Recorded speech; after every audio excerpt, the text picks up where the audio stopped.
Good morning, everyone. It's Joker, and today we are back with another slime video. And today we got the new Azure Sea Afterglow meta. So it's Azure Sea 2.0, featuring the new SHION and SHUNA in their swimsuits from the movie. And of course, the question is, should you summon for these two new characters? But before we get into that, let's talk about what they do now that we have their kits and it's all in English and then I can actually read things correctly. We can talk about it. So, starting with Shion, she is a single target DPS character, Light Plus. She's on Azure Sea, Ogre's Pride, Temple Sleep, Warrior's Mind, and Wholehearted Devotion. Uses a Light Spear. Single target ult, 580% with no dupe and no rock investment. And then EX ult, you double that and you get extra damage when you're hitting a weak point. Her first skill is 70% all gauge increase to greens with an additional 50% to alt gauge for greens. So skill points of protection gauge 70%, alt gauge is going to be 120% on green orbs. And then she also keeps the skill at 20 skill cost, no matter what, because you have this decrease by 20 right here. And then we have the new skill chain gimmick, where if you activate 6 or 3 or 4 skills in one sequence. So, like, you hit 1, 2, 3 and activate, then you can get additional things. So, with the 3 skill chain, you get an extra weakness strike 80%. And then, if you activate all 6 skills in one sequence, so like 3 battle characters, all 6 skills, you're going to get a 1.2x damage increase. During my initial testing, I was not able to get this because the teams I were using, the skills were too expensive, and I were really thinking there's going to be like another like full skill reset character coming in soon or something. But like I got 5 skills in a turn, but not 6. So I did not see this go into effect. I do not yet know if this stacks. I'll have to do that during my showcase and my testing off stream. But the chain is obviously a new gimmick. So it's cool. It's universal, right? You just have to have a skill chain character, and then you send 3 skills and you get 80% weakness strike. It's okay, cool. It's not limited to anything except using skills, which this game is all about. The second skill lowers pierce resistance by 135%, and if you can do it twice in a fight, so you could essentially nuke twice, and you could do that by doing a 6 skill chain. So 6 chain activates speed characters' ults using 0 cost. So cool, you keep all your ult gauge. And then you also get a 1.2x damage increase. Because I was not able to see this, and because it says once per turn, I assume this 1.2 does not stack with this 1.2. But because I was never able to see it, I don't actually know. Her traits, if you get dupes of her for some reason, her first trait is alt gauge every 2 turns.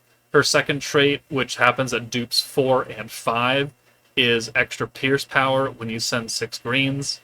Both of them not super useful. She does not need dupes at all. The Protector Shuna is interesting because she's a combination of Festive Memories, Diablo-ish, and Warrior's Mind Shuna. Because she's changing all orbs to green and 2 of them are rainbow, like Diablo. Pierce and super pierce rate, which neither of them have. But then she's lowering physical damage resistance, which is what Warrior's Mind Shuna does.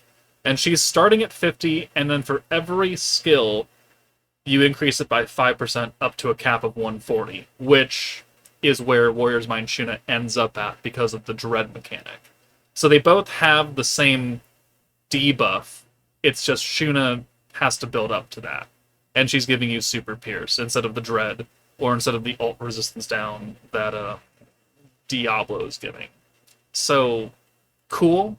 Having Pierce and Super Pierce attached to your protection character does mean that you are limited to stages that want Pierce, because if you try and use the Shuna somewhere else, where Pierce is nerfed, you are automatically killing your damage. So that is a hard limitation for this Shuna. The green orb change, fine. The physical damage resistance also limits her, because you not only have to use a number of skills to get up to 140, but it's physical damage, which means magic units not going to benefit from that. So she is limited in her scope of who is going to get maximum output. But those are the two new characters. Are they worth it to summon at the end of the day? I would honestly say no. No, they're not. They're fun to use. Like, I enjoyed my time testing them during the live stream. However, they are not necessary. SHUNA is a bit overly limited, and Pierce, I mean, Super Pierce, cool, whatever, I don't really care. All the super buffs are overrated.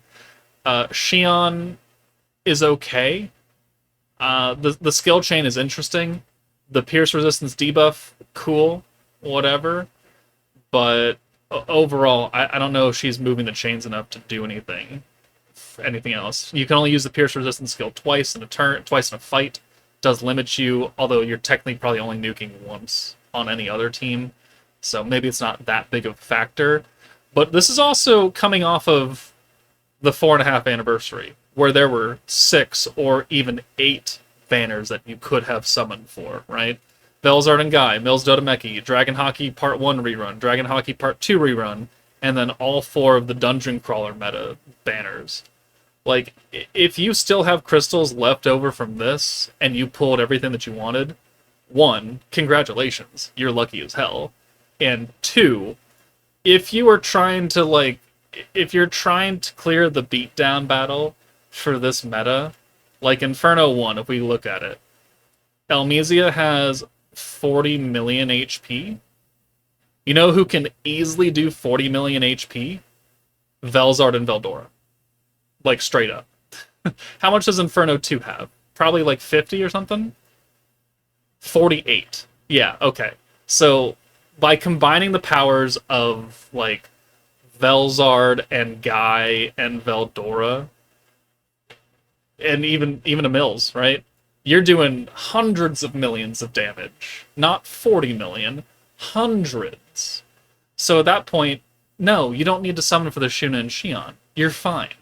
You can beat the stages that are important.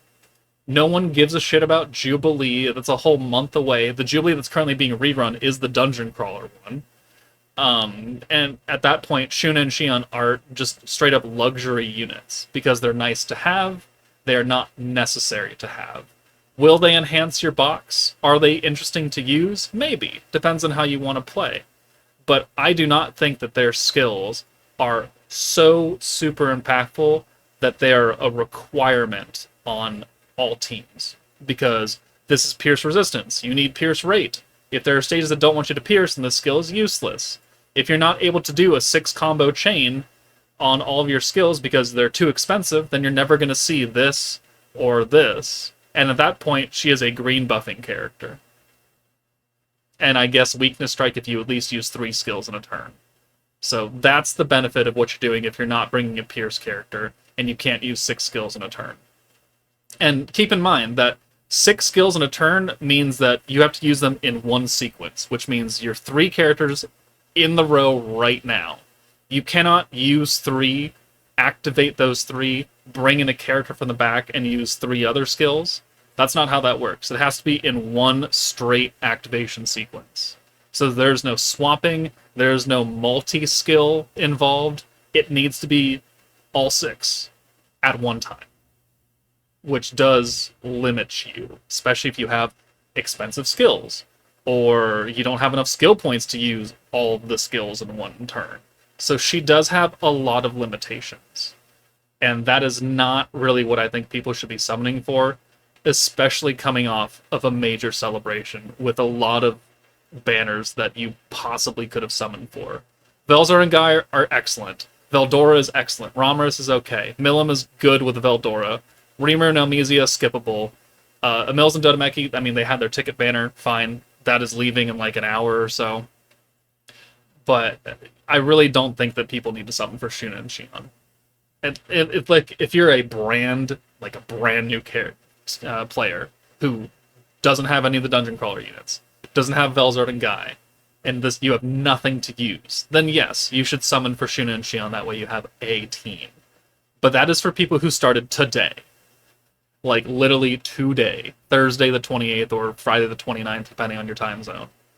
Anybody else that has some semblance of teams can probably clear this beatdown battle. So, Festive Memories will do it, Warrior's Mind will probably do it, Don Machi will do it, The Dungeon Crawler 2.0 meta will probably do it, even with nerfed blues. Like, there are many, many different things you can use to clear these stages without the necessity of Shuna and SHION. So in the end, I do not think anybody should summon for these characters unless you are waifu over meta, and at that point, good luck. But for anyone who's looking for an objective opinion, these characters I think have too much limitation in their kit to be universally good, unlike Veldora and Guy, who are buffing characters left and right and have no restrictions whatsoever, except for Veldora giving only dark attack on his second skill, but he's the nuker, so that's not really a problem. But, you know, that's my opinion. Let me know in the comments if you summoned and how your summons went, and if you have used these characters, you know, are you liking them? Before I go, people, please note that I should have said this earlier, but there are 2 free multis to farm from the event shop right here, so at least everyone has a chance to get these characters, so keep that in mind. But that's it from me. Take it easy, and I will see you all later.